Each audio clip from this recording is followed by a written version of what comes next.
Here's a spoiler-filled look at some things only real fans noticed in the final season of Game of Thrones. Since the beginning of the show, Daenerys has adopted different traditions and styles from the various tribes and groups she's led and joined, and perhaps the most influential group in her young life is the Dothraki, thanks to the fact that she became a queen of the warrior tribe upon her marriage to Khal Drogo. The Dothraki place an enormous importance upon the length and style of their hair, especially for the men. The more braids a man sports, the more victories he's won in battle, and a Dothraki warrior only cuts his hair if he loses a fight. So the longer the mane, the more formidable the warrior. When Dothraki are defeated in combat, they cut off their braid so the whole world can see their shame. Khal Drogo has never been defeated. As a result, Daenerys has sported a lengthy mane featuring a fierce tangle of braids from several seasons. But the 5th episode of the 8th season finds her at a disadvantage, having lost 2 of her most trusted advisors, Jorah and Missandei. When Tyrion checks on her at Dragonstone, her braids are mussed, undone, and ragged, letting the audience know that the Dragon Queen is losing her grip and will end up risking everything to get back on top. When Daenerys was married to the warrior lord Khal Drogo in Thrones' first season, she didn't anticipate having to fight all of her own battles, mostly because Drogo, a prideful and formidable fighter, was all too happy to wage war on her behalf.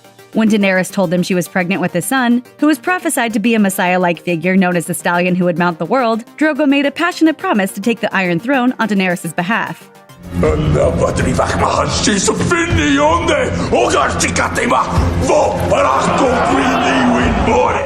That sort of violent destruction is exactly what Daenerys and her Dothraki hordes unleashed on King's Landing in the 5th episode of the final season.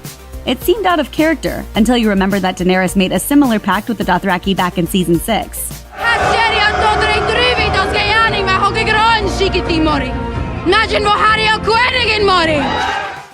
Looks like she has more than kept both of those promises.